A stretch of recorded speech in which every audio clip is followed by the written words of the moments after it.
Okay, this is going to be a very quick tutorial to show you how handling error scenarios works with $HTTP. Now, we've seen that you can make changes to a record and we show a success message. Now, what happens if we have a server error? I'm going to open the console here. And let's say we've loaded the page. The console is up and running, right? Now I click on a user, click edit, and I make a change. But before I hit save, what I'm going to do is I'm going to actually kill this server.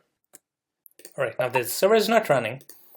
If I were to click save, notice what happens. Well, we don't really show an error message. If we open the console, well, we see an error here. We see connection refused. What we'd like to do is be able to show some kind of an error message so that the user knows that this wasn't actually saved.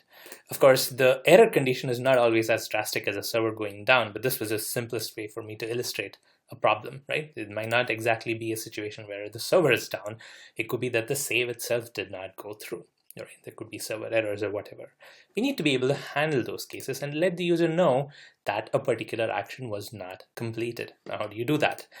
It turns out that when you do a .then on top of a promise, we've passed in one function, right? So even here, we passed in one function.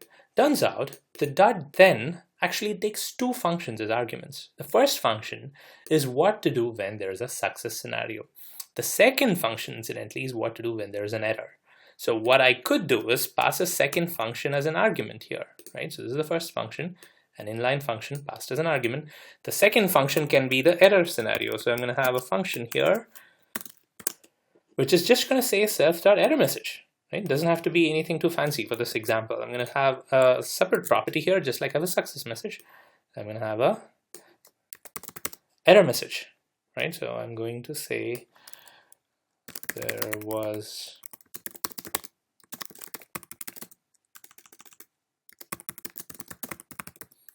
an error, please try again. And I'm going to make sure that this is also set to undefine if the user were to switch between different views. Now, I have this defined over here. I need to show that, just like I showed the success message, I need to show the error message. So I'm going to have another alert here, and this is alert danger. Well, that's the name given to this alert by the Bootstrap class. I'm going to have error message show up over here. Now, I'm going to start the JSON server one more time so that I can load the page.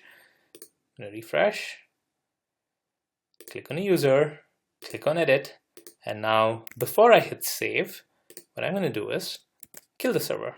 I'll go back and click save. Well, there you go. It shows an error message. So we let the user know that something was wrong, and of course when I go to a different user, that goes away. So it kind of behaves the same way as a success message does. It's just that you can handle errors by passing in a second argument to the then function. So when there is an error, this is the second argument is a function that gets called. When there is a successful scenario, this is the first argument function that gets called. Now, this is simple enough, but what's important to note is that there is a little bit of a weird thing going on over here. If you look at the service, if you notice here, this service is what's having the first then, right? So I do a $HTTP.put, and I have a then assigned to it.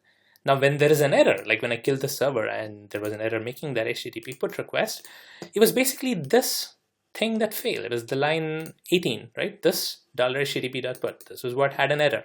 But if you look at the .then here, you see there's just one argument. There are no two arguments here.